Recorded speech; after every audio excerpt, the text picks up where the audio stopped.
Hello, everyone, and welcome to today's webinar between the Stanford Digital Economy Lab and ADP Research. We're going to be discussing the National Employment Report.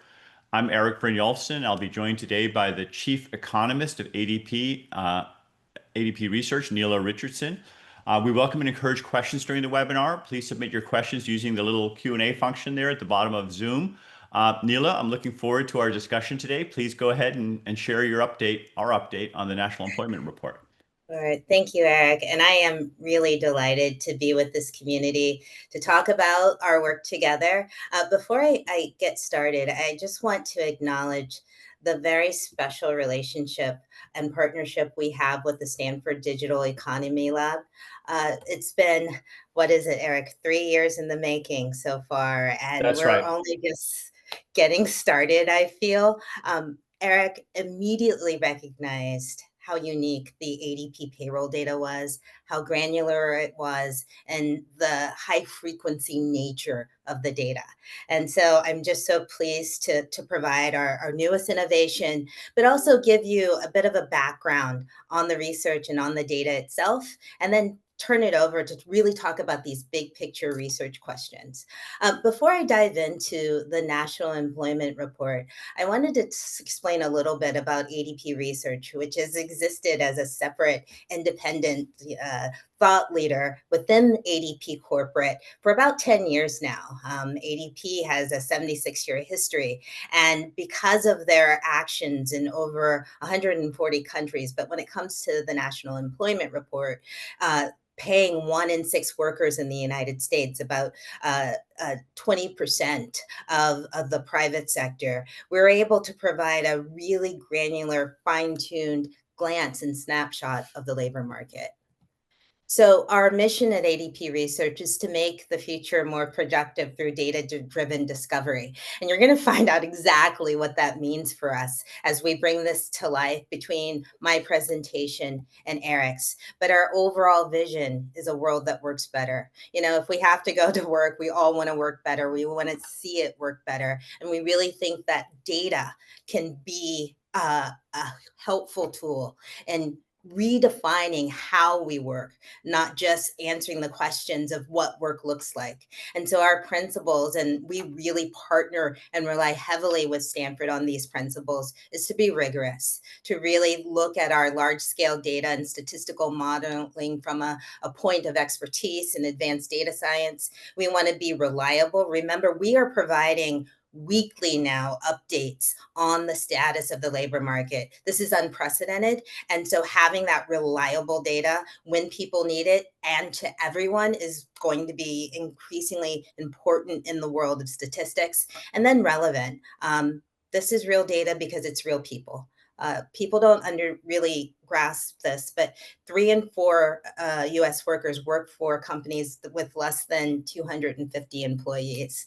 So while big companies drive the headlines, little companies drive hiring. And the fact that we can capture small, medium, and large companies with this data set is increasingly relevant. So I thought to give you just a big picture look of what we're dealing with and why this new index, the NER Pulse is what we're calling it, is so different, unique, and I think unprecedented. It pays to just kind of give you a framework for where we are and where we've been. And I like to think of these megatrends into the 2 most important in terms of the world of work in Main Street, which is AI and aging. So this is just a little snapshot, which you may be very familiar with. 1 in 6 people were 65 or older in 2020. 1 in 20 people were that age in 1920. We are an aging society, and that has an important aspect to the world of work. It means that over the next 10 years, US employment is going to grow by a fraction of what it did annually over the previous 10 years. More consumers, fewer people or producers, workers, that's automatically inflationary.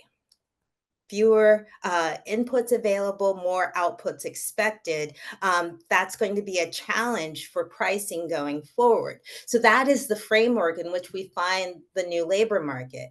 And that prime age worker is not just going away, it's actually shifting away from advanced economies, shifting towards developing economies. In fact, Africa will account for almost 3/4 of the population growth for prime age workers. So this is just the cusp of a redefinition of what it means to be working and what is work.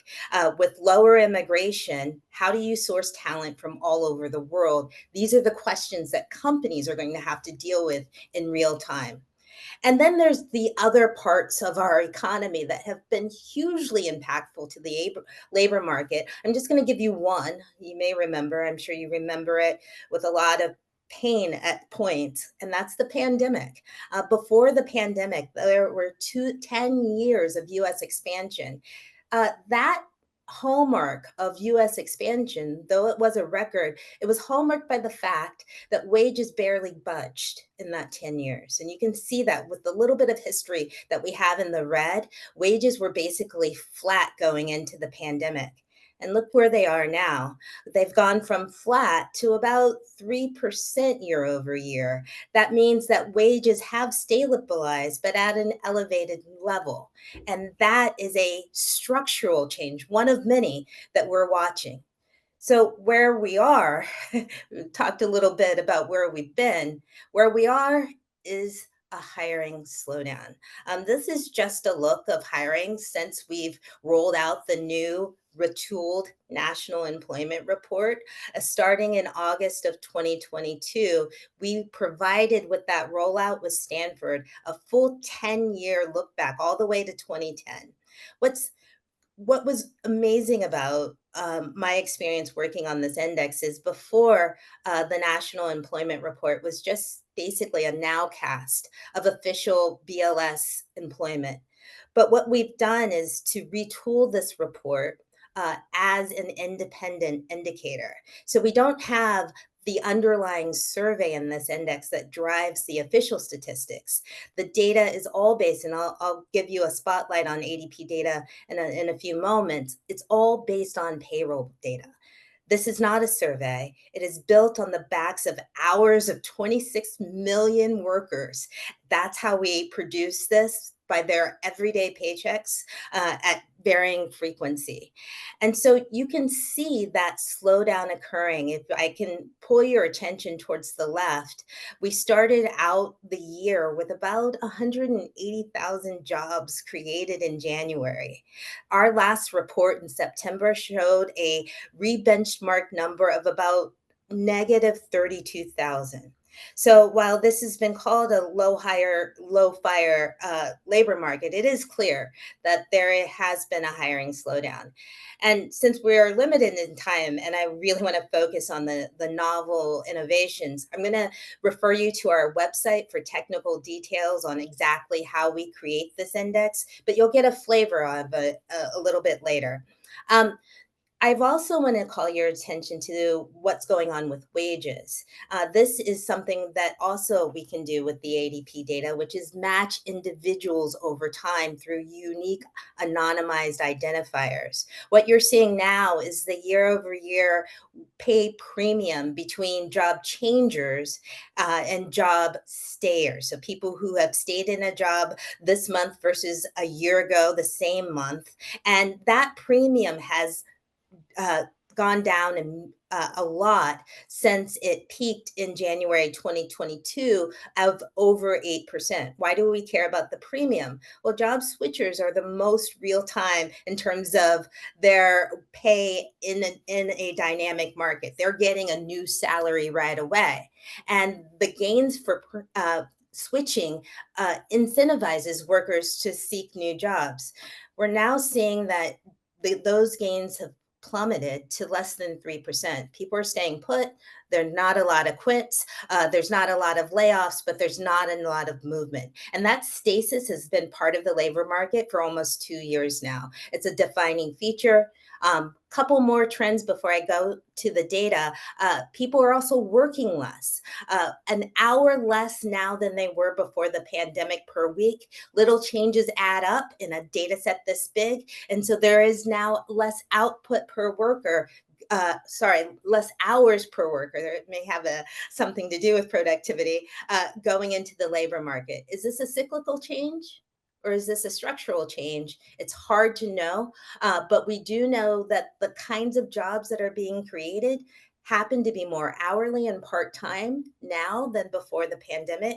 Little known fact, 55% of workers are hourly, not salaried. So that part-time share is another structural change. You can see it's going up from 32% in 2018 to over 40% now. Big change. And so how do we meet this moment?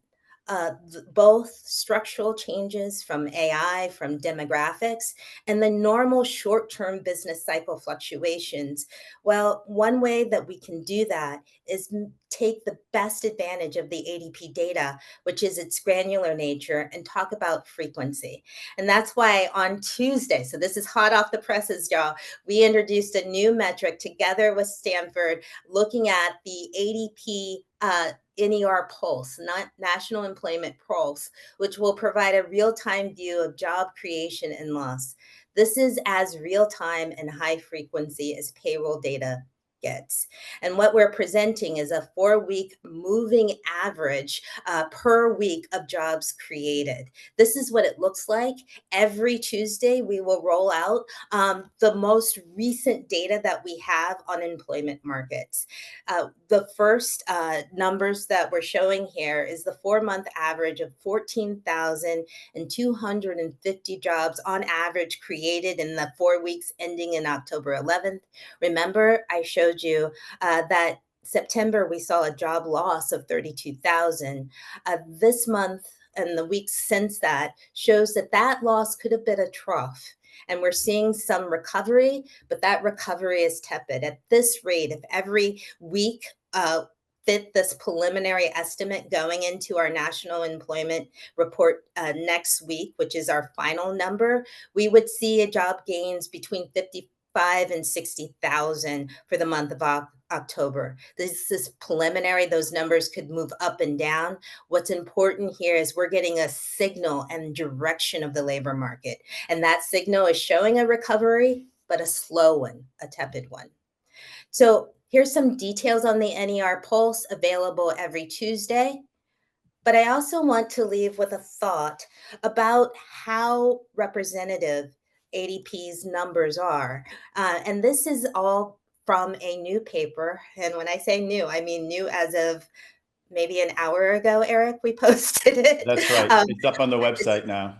It's up on the website now at adpresearch.com. You can go to our data lab and see this new paper that Erik and I co-authored on ADP employment data. This is the data that underlies our official National Employment Report and the new NER Pulse. Essentially, what we do is we count the number of ADP clients at the payroll account level, and then we weight it by the universe of all employment in the United States, represented by the quarterly census of employment and wages. Now, if it's the universe, I know those minds at Stanford may be asking, why don't we just look at that? We'd love to, but it's only available with a 5 or 6 month lag after the quarter end. So what we've done with the National Employment Report is we've taken the strengths of both of these indices.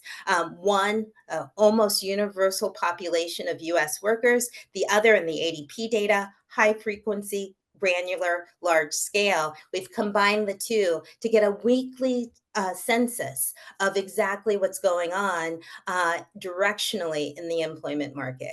So when you look at the paper, you'll see a few charts. One of them is an industry comparison and breakdown showing how representative ADP data is to this population survey, which is the result of state regulations of employment insurance. Again, about 95% of workers are covered by this state level data.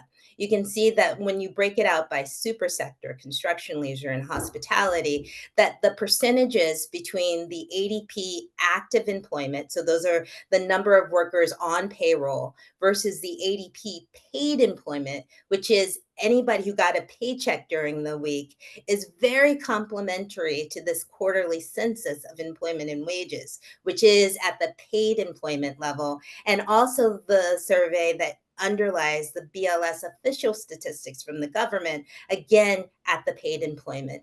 What's unique about ADP's data is that we can give you both the headcount and the paid, which gives you a complete picture of what's going on in the labor market. We lean heavily on active employment, but paid employment, though volatile, has been really important at turning points. And so we like both series and we watch them closely. You can see that the percentage as a share of workers across these sectors are within 5% for the ADP sample and the QCEW. You can also see that BLS, the CES survey that underlies it, the current employment statistics, is a statistical survey.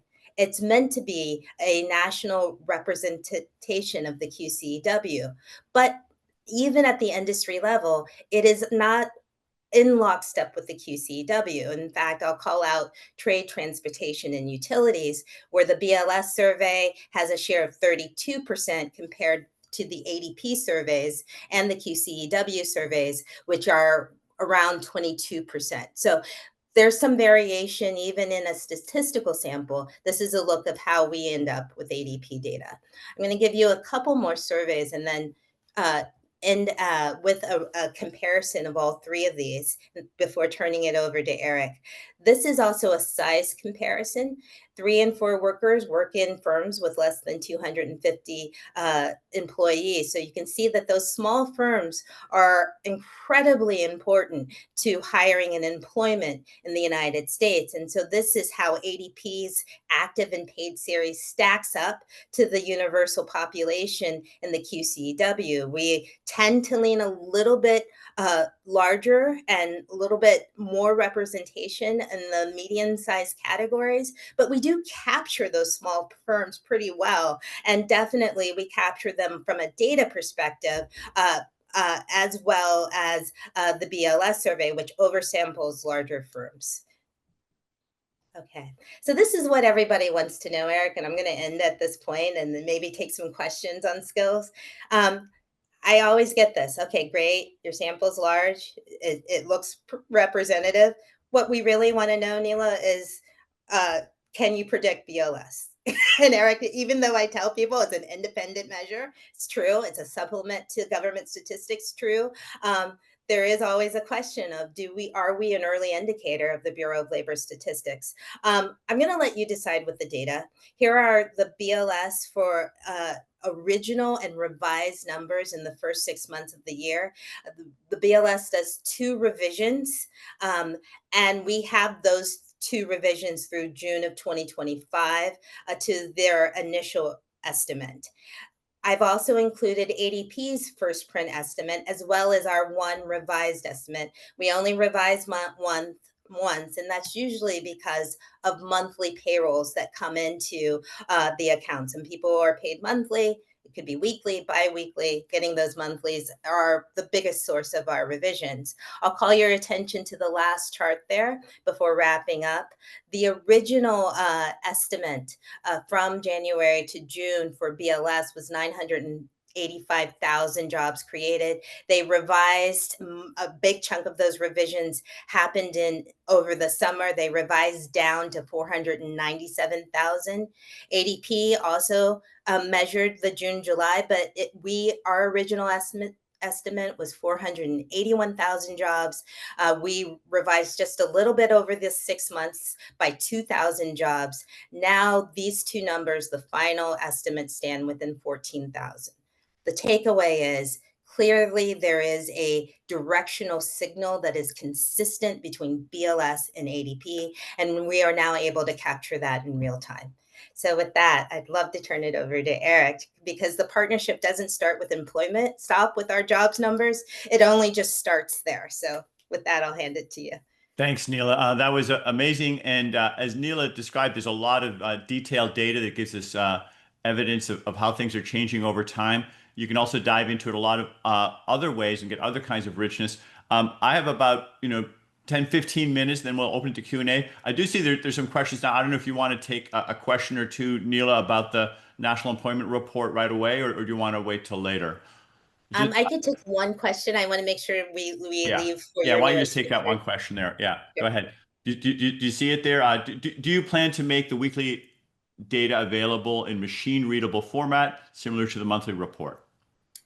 Depends on what machine you have. The way we have it, it is certain people have asked me that, and they're comfortable with how we're distributing it. So maybe we can have an offline follow up to that. The way it's being pushed out now is through my Main Street Macro blog that is publishes every Tuesday at 8:30 on the ADP Research website. And so those numbers are given as a 12-week rolling average, and each data point captures the 4-week moving average per week. So that's how it is displayed, but we can talk offline maybe if that meets your needs. Great. Thanks. Um, so let me just see where we share here. There we go. Neela described a lot of the information we can get from the ADP data. A great thing about working with ADP and hosting it here at the Digital Economy Lab is it has a tremendous amount of richness. There's a lot of information about different occupations and different regions and how different age groups and other demographics are changing in employment. And so working with Bharat Chandar and Ruyu Chen, we dove in more deeply to particularly understand how AI may be affecting things. And clearly there's been a ton of discussion in the press lately about AI's impact on entry-level job market. It's basically almost every day I see a new article on this topic. And we even see that, let me just some of the founders, CEOs of the leading frontier labs have started talking about potential for widespread job displacement. Here's Dario Amodei, CEO and co-founder of Anthropic, who says that he thinks that AI could wipe out half of all entry-level white-collar jobs and spike employment up to 10 to 20%. I mean, I thought that was a little dramatic, and we had not seen that much happening in the overall employment rates yet, but we thought we'd dive in deeper and try to understand it a little bit better and see whether or not we are in fact seeing significant changes in the labor market that may be driven by AI, especially for entry-level workers. So we worked with the ADP data and looked at records initially through July, and we've since updated it through September for entry-level workers, but all other groups as well. And so we see we came up with a pattern with a paper there in August, and we're beginning to see some patterns there. So the first thing I'll show you is just overall employment for young workers. And let me walk you through this chart a little bit. We've divided it into 6 different age groups from early career, which is the blue line, to more senior workers, the brown line there. And as you can see, there's some evidence that they're sort of diverging there. Employment, it looks like it's beginning to fall a bit for early career workers, also the people a little bit older, age 26 to 30, continuing to grow pretty strongly for some of the mid-career and older workers. We want to break that down and look more closely at how different subgroups within them. So we could look at every occupation separately. ADP has information on the occupations. We can match that to the ONET BLS categories. So one of the categories that we looked at is coders, software developers. And here the evidence is really quite striking. You can see the blue line starts falling quite rapidly. Those are the folks aged 22 to 25. And the dashed line vertical, that's the introduction of ChatGPT in late 2022. It's also around the time that other large language models are becoming popular. As you may know, ChatGPT went from 0 to 100 million users in just 2 months. And by the end of the year, it had over 1.2 billion website visits. So it was really a remarkably fast takeoff, arguably the fastest takeoff of any technology. And furthermore, HR managers and CEOs were recognizing the potential of this technology and potentially were considering their hiring plans in light of this technology becoming more widespread and used more widely. So that's the category for coders. Now, there are a number of other things, special things about coders. There was sort of a hiring boom, maybe overhiring during the pandemic, and the tech industry and tech bubble may be a little different than other industries. So we want to look at other categories. So for instance, here's what we saw for customer service, and it's a pretty similar pattern. The numbers aren't quite as large. It was about 20% decline for coders, more like 13 to 15% for customer service. But we still see that these young career workers are really having a noticeable change in their trajectory once large language models were introduced. And we looked at 950 occupations. I'm not going to put up slides for all of them, but the pattern was pretty interesting. In the ones that were more exposed to AI, we saw this downward fall. And you could rank all the occupations based on their exposure to AI using different methodologies. For instance, Ilandu et al. Had a task-based approach where they went through all the different tasks that are done in the US economy and basically ranked every one of them as to whether or not an LLM could help with that. So writing a memo, LLM certainly can help with that. Lifting a box or giving someone an IV, LLMs can't really do much to help with that. So different occupations have different levels of exposure. The 20% of occupations that were most exposed to AI had patterns very similar to the ones I just showed you for customer service and coding. At the other end of the spectrum, there's some occupations that aren't really exposed to AI at all, or at least not LLMs. For instance, health aides, a home health aide that has to, as I mentioned, give an IV or help someone into a bed or help them with a wheelchair. That's not something an LLM has much of an effect on. And here, if you look closely, you'll see that the blue line, the early career workers, is rising more rapidly. So rather than falling employment for this group, there's actually even faster growing employment for this group. Suggests there's kind of a shift from one set of jobs to another set of jobs, depending in part on how exposed they are to AI. And to summarize, the pattern here are a set of bar charts. Let me walk you through this a little bit. If you look at the far left one, you see the youngest workers, age 22 to 25. The blue line are those people who are not exposed much to AI. Quintiles 1 to 3 have very low exposure to AI, like those home health aides and a number of other occupations, often involving physical work. They had continued to have pretty strongly growing employment. Conversely, the quintiles 4 and 5, the orange line, those are the ones that are most exposed to AI, and you can see that employment was falling in those occupations. For the slightly older workers, it's a similar pattern, but not as extreme. And then if you go to the older workers, older than say 35 or 40 or even 50, then you see that there's really not much of a difference at all in terms of AI exposure. So there really is to me, I was a little surprised to see how striking this effect was, that not only AI was important, but particularly for these young workers, not for workers in general. In the paper, we explore a lot of other alternative stories that might be affecting it. Is it remote work? Is it the pandemic? Are interest rates what's driving it? And each time we assess one of those alternatives, we find that it doesn't really explain what's going on. You can take out all the remote workers, you can take out the tech industry. Interest rates, if anything, actually would have slightly the opposite effect on this pattern of workers. So it does seem to be very correlated with AI. That said, we didn't run an experiment and require some people to use AI and have other people not use it. So it's not necessarily, we can't be totally confident that this is a causal pattern, but the evidence is building up more and more. Let me talk a little bit about what may be going on and why we're seeing this pattern in the data. So one way to think about it is that there are different paradigms for using computers.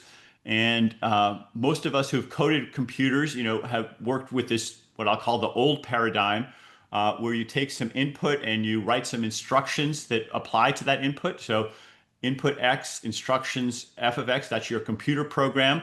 And if you are very careful and write the computer program very precisely, you can get it to give you useful outputs.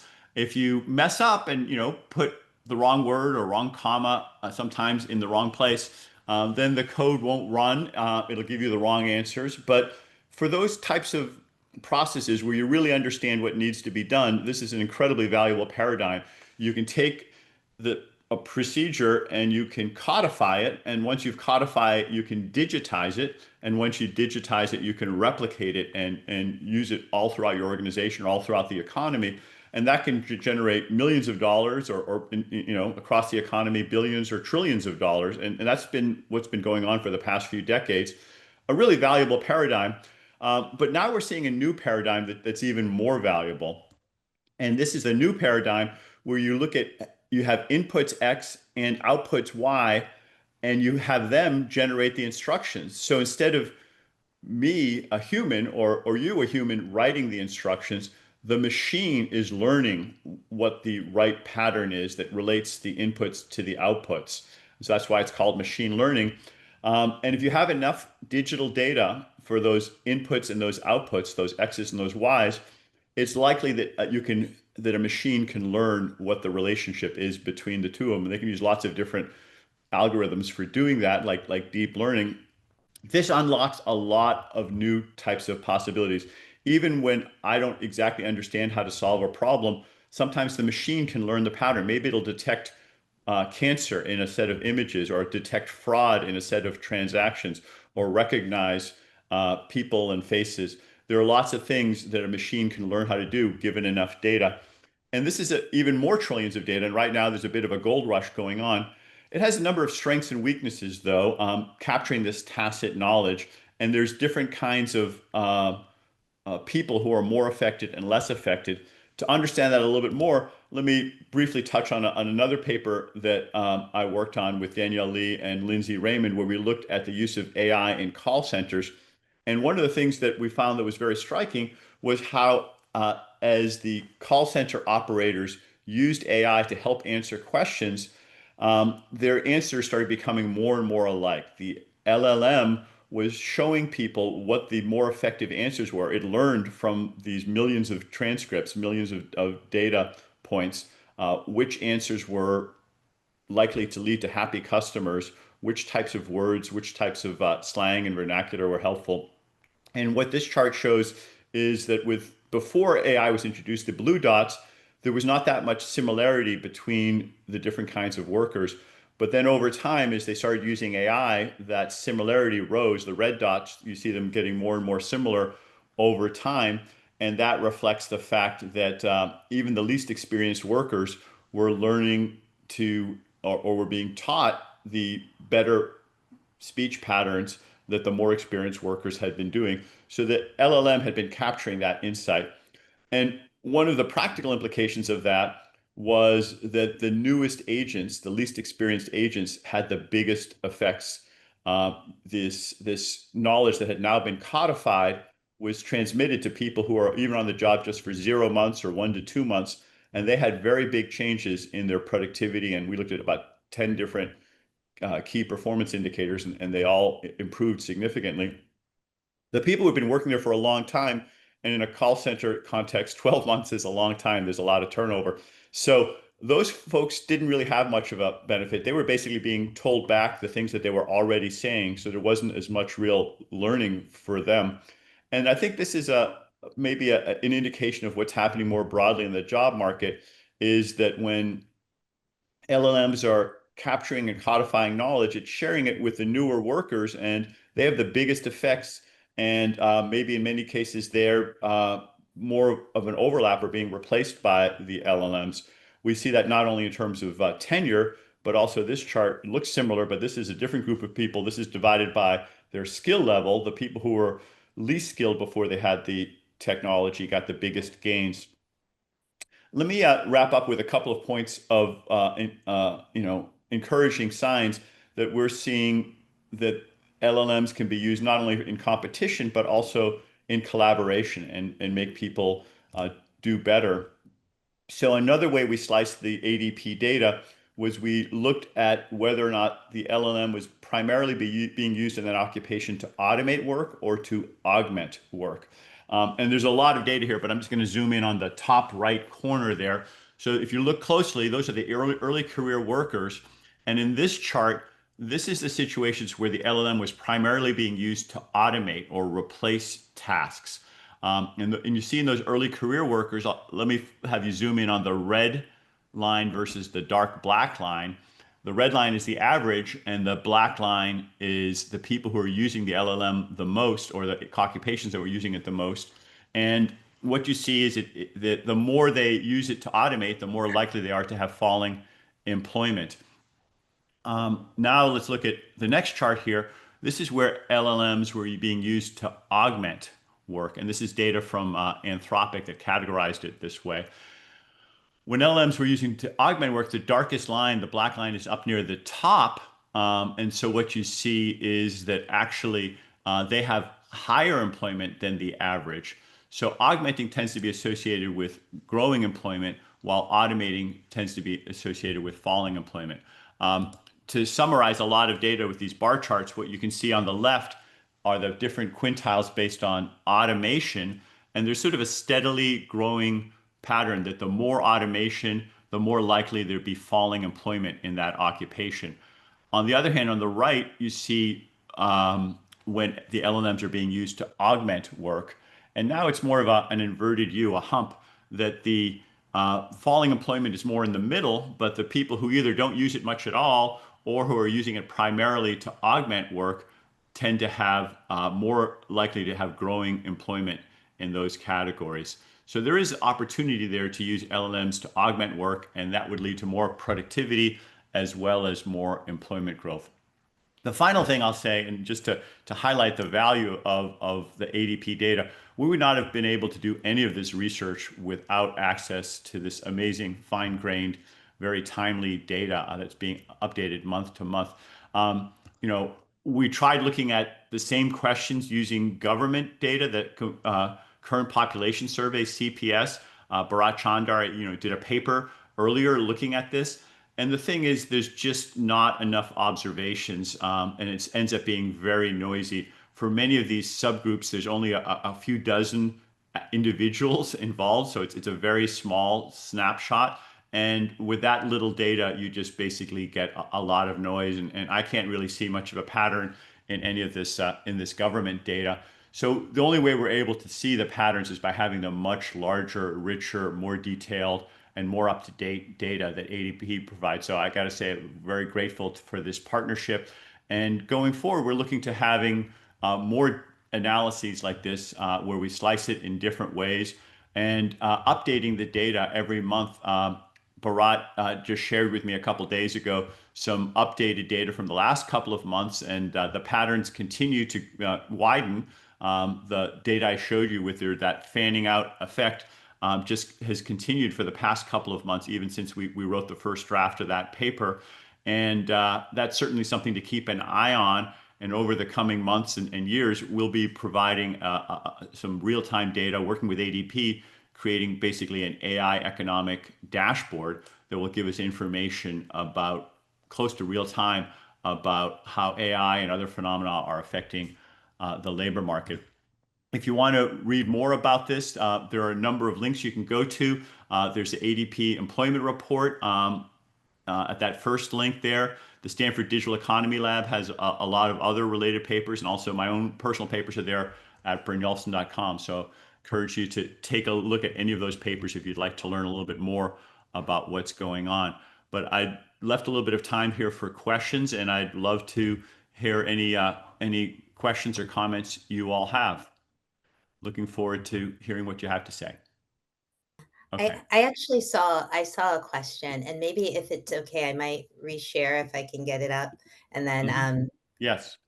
so one question I saw in the Q&A, thanks for the person who did it, is whether or not how gig workers roll out into the National Employment Report. And contract workers are counted in our data set, but we can actually do that even more rigorously using tax data, tax filing, basically W-2s, than we can our payroll data.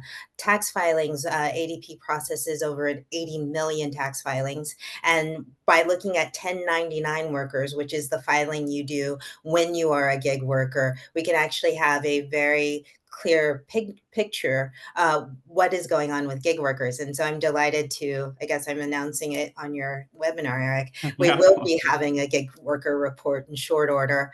We've been looking at this data for over a year now, and it is interesting in what's going on with gig workers. We're actually seeing those 1099 workers have very much a bifurcation. We see skilled, maybe retirees, lawyers, accountants who have become 1099 because maybe they don't want a traditional 9 to 5 job. And that is juxtaposed with what you typically think of as a gig worker, a young worker who's working as a delivery driver or in that gig space. So both of them are important to watch, and both of them are critical components to the labor market, made possible, I think, by technology that allows different ways of working. And just to say a little bit more about the data, it's not just about payroll. We have a wide swath of HR data at ADP as a technology firm in this space. One thing we're watching is teams. We look at team structure. We give surveys. We look strongly at internal labor markets like promotions and tenure. Erik mentioned the occupation data, but one place I want to land on just for a couple minutes is skills, because I think it's important that we have a clear understanding of in-demand skills and their compensation with ADP wage data if we're going to help workers transition through transformation. But when we survey workers, only 24% felt strongly that they had the skills they needed to advance just in the next 3 years, let alone the 5 or 10 that AI transformation would really be embedded. And only 17% felt strongly that they could actually get training on the job with their employer. So what we did, and I want to call out Ben Hannawell for this work, he looked at job histories of 51 million workers between January 2019 and February 2023. He matched them to upskilling with ONET job zones. And what we found is that just upskilling from one level of job preparation defined by ONET on average increases the minimum wage by 37%. But those gains are not spread equally. For men, it's a little bit higher, 44% than women. And for more complex jobs, that gap grows even further. So I wanted to give you a flavor of all the questions that can be answered just by looking at the data and what it means for the workforce. I also wanted to give this opportunity to thank my incredible team at ADP Research, Tim Decker, who is the architect of the National Employment Report. Too many people to name on this short call, Eric, but a lot of them dedicated to looking at our data and helping make these really hard decisions that are both structural and cyclical for companies everywhere. Yeah. Yeah. Thanks. Let me touch on the next question. And we welcome other questions and comments. Just use the Q&A. So there was a question about commenting on the limitations of the ADP data. So it has a lot of strengths, but it also has some limitations, and that comes from the nature of the data gathering. ADP is not designed to be a representative sample of the whole U.S. economy. It's people who sign up for the payroll, and it's great to have such rich data and detailed data, but it's not a random sampling of the US economy. And so one of the things that we need to do is use data from the government, like the QCEW, to reweight it to be more representative. And in that sense, I think the government data and the ADP data are in many senses complements to each other. I wouldn't want to only have one or the other, because they each kind of work better together than they do separately. Without the QCEW and the government data, we wouldn't be confident about how to reweight the data. For instance, ADP, and correct me if I'm wrong, Nela, but I don't think there are any government organizations in the ADP data. Certainly it's not representative of government employment. Yeah, that is a limitation. We do not capture federal government workers in the ADP data set. We do have state and local. Yeah. So And There's then, and the size distribution doesn't exactly match. And actually, in some ways, the size distribution is more representative. According to QCW, there's about 32% of businesses have less than 50 employees. In the BLS data, only about 3% of their sample are less than 50 employees. But ADP, let me just double check. I think I have the data here somewhere. It also is more like 30%. Is that right? Let me just double check. sorry. Uh,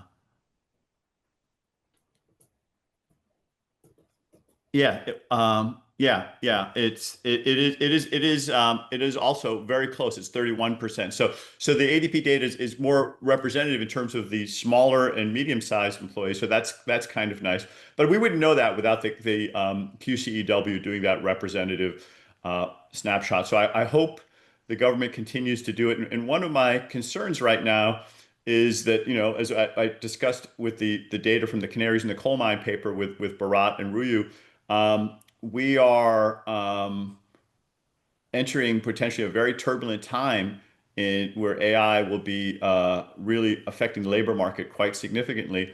And it would be a terrible time for the government to stop providing detailed data. We'd sort of be flying blind. I'm glad that ADP is stepping up and providing not just the monthly data, but the weekly pulse uh, data. But we really want to have both sets of data so we can get a more representative understanding of what's happening. Yeah, and I'm just going to add on to that. I began my remarks with saying that ADP data was intended to be independent of BLS, but also a supplement to the BLS data. And going forward, private sector companies will be filling in a lot of gaps, not just with the cyclical dynamics of the labor market, but all these structural changes. And so I look at things as a portfolio. You're going to have some private sector data, you're going to have some government statistics, and they should complement each other in giving a signal of all this very complex economy. So both are important. Private sector data has growing importance, but that only enhances our official statistics. It doesn't draw away from the very necessary impact and importance of those statistics. Yeah. I mean, that's it. I know there's a lot of work at the statistical agencies and the government. I'm on the commission for the American Economic Association to look at ways to partner between private and public organizations. Um, I think we're have a huge opportunity there where there's been so much detailed data, not just ADP, but from lots of other private organizations that have millions or even in some cases hundreds of millions of records that we can match up to government data and just get a much more timely, more fine-grained picture. The data that you guys have, Neil, wasn't necessarily designed to have a snapshot of the U.S. economy, but de facto, it's actually amazingly effective for that. You have, a universe of employers that participate with you, and so you don't have the same kind of issues with the response rate and other issues that are becoming more and more of a problem. People are not answering government surveys as much as they used to. So there's a huge opportunity for a partnership there. Yeah. I see a couple other questions. I'll take one from Shane Trahan here, who notes that just talking about the new model versus the old model. The old model, some people call it software 1.0 of writing code and then having data, having it applied to data, versus the new model of having the machine learn it. I was drawing very much on my work with Tom Mitchell on that. Tom Mitchell was basically created the machine learning department at Carnegie Mellon University, and we have a paper called "What Can Machines Learn," where we outline this approach. And others like Andrej Karpathy have also talked about software 1 versus software 2.0 that describe these two different paradigms. So that's where you can learn a little bit more about that if you'd like. Do you want to take a question? There's a couple other questions there, Nela, about, I don't know if you want to touch on some of the use of data internationally. Yeah. So that is definitely on our roadmap. ADP operates in 140 countries, and so when the data is rigorous enough and statistically significant enough, our plans are to provide enhanced versions of the National Employment Report in those countries. But I will say the US is quite unique having a quarterly census of workers is unique to the US. So in that sense, the scale of ADP's US data and the QCEW is unparalleled in any other place in the world.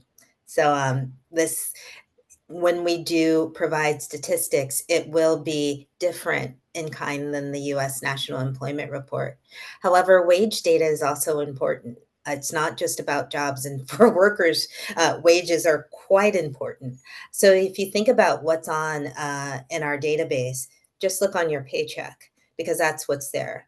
Wages, bonuses, benefits, time worked, all of those events, address changes in your HR file, all anonymized, hatched identifiers, but identifiers that we can track across a time. So if you're in an ADP client universe and you leave that client to go someplace else and then come back to an ADP client, we still have your anonymized unique identifier. That happened with myself. I could never find myself, Erik, in our 26 million person database. I'm there, but with a unique identifier. And if I leave or if I go in terms of ADP client, I'm still captured.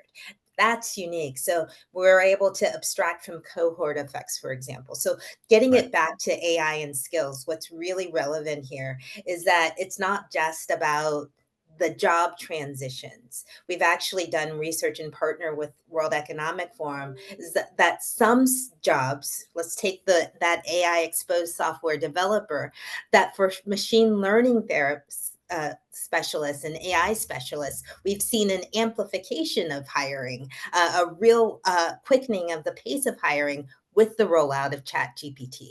So skills will come in and out of demand as the technology changes, and it's going to be important to track both the movements of those jobs. And as we did in this analysis, the wage premium applied to those jobs. And we saw a significant wage premium compared to other types of computer or digital jobs just from the rollout of ChatGPT. And that was a reversal of the trend that we had seen before. Yeah, let me take two quick questions. One, following up on what you were just saying about the wage data, and also just a straightforward one. Shelley Curling asked about updated Canaries paper. So I mentioned that we have a couple more months of data. The pattern is, if anything, growing over time. Good news, Bharat sent me at 1 a.m. Today and the latest update of the paper. So we will be posting that soon. I think we'll make it an NBR working paper. And Ryu and Bharat have extended the data a little bit. Qualitatively, it's very similar to what I presented, but I just think that the evidence is getting stronger.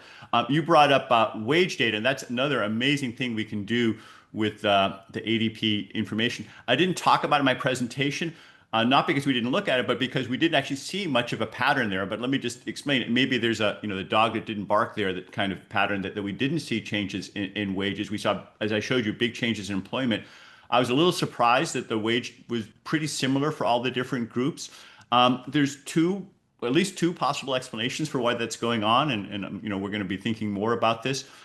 One explanation is just that wages sometimes are a little stickier. It's hard and uncomfortable to give somebody a pay cut, and so there's a literature about sticky wages that you don't see that. You don't have to hire a new person, but you don't necessarily change the wage structure there. So that may be part of it. Is just sort of a little bit of inertia.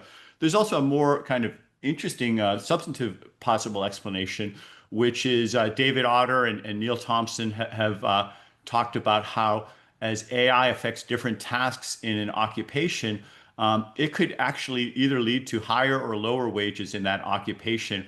If AI is mostly replacing some of the tasks in an occupation that require a lot of expertise, it'll tend to leave a residual of lower skill, lower expertise tasks, and that tends to drive down wages. It makes the job kind of less valuable. But it could also do the opposite. It could disproportionately replace or automate some of the tasks that require less expertise, and then the remaining tasks require more expertise, and that tends to lead to higher wages. So it's actually ambiguous depending on which parts of the job. And every job is a bundle of dozens of different tasks. So different jobs will have different parts of them affected, and some may see rising wages and some may see falling wages. Um, we're going to have to dive in more deeply and try to understand what may be affecting these wage things. And also over time, we'll see if the patterns hold up. But as of right now, we did not see much evidence of changes in wages.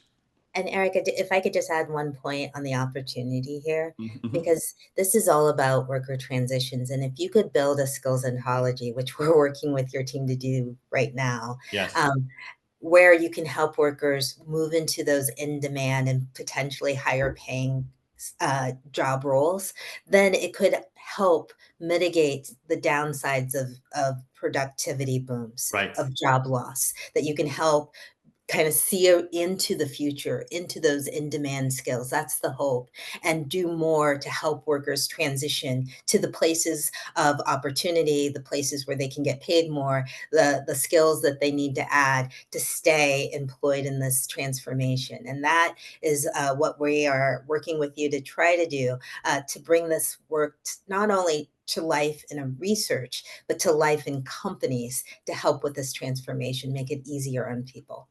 Right. Step one is diagnosis, and then we can do more with prescription and getting it very fine grained about the specific tasks, the specific skills that are being affected makes it clearer about what we can do going forward to, as I showed in the analysis, there are some jobs that have growing employment, whether they're ones using AI to augment work or just not using AI a lot, or some of the senior workers. If we can understand more about what are the categories that are having growing demand, what's the nature of the skills that have growing demand, and what's the nature of the skills that have falling demand, then we can skate to where the puck's going to be, start training and hiring and organizing the economy in a way that we are more prepared. Ultimately, we want to have a more flexible economy. We're not going to try to freeze everything in place just the way it is. AI is going to affect more and more jobs, more and more skills, and the more visibility we have into that, the better. And that's where the ADP data has been super valuable. I think we may have time for just maybe one more question. I don't know if you want to take one, Nela, or Someone asked about county data and regional. We can yes. we can we this is fine grained data, so we can go even smaller than the zip code level with the data. And we've done a lot of work on remote work. Izzy Roman, our research fellow, whether people live close to their teams or far from their teams. So there's a whole strand of research on adpresearch.com that dives into that. Someone also asked a very practical question. Do we need licensing for private? No, just come to our data. It's free and available for all. Use it as you wish. We would love a source, but that is the mission of ADP Research. It's all public, it's all free, it's all available. Yeah. And so let me just wrap up by saying, I mean, it's been an incredibly valuable partnership for the Digital Economy Lab, and hopefully for you too at ADP. And I think we're trying to do something really valuable for the world to give visibility into what's happening, especially in this turbulent time with AI. It's insights we could not have possibly gotten without access to this data. So thank you for that. And I want to say going forward, as you mentioned, we're going to be doing much more fine-grained, more real-time analyses, not just on skills and tasks, but updating it periodically. I know we've got the weekly pulse data at the top level, but we'll also be doing more fine-grained analyses of which occupations and skills and potentially technologies are affecting things. So the goal is to create an AI economic dashboard where everyone can see in something close to real time what's happening with the economy and then sense and respond accordingly. So I just want to thank everybody for joining here today. Please check out both the ADP Research website and the Digital Economy Lab website for more information and news. We'll continue to be updating this.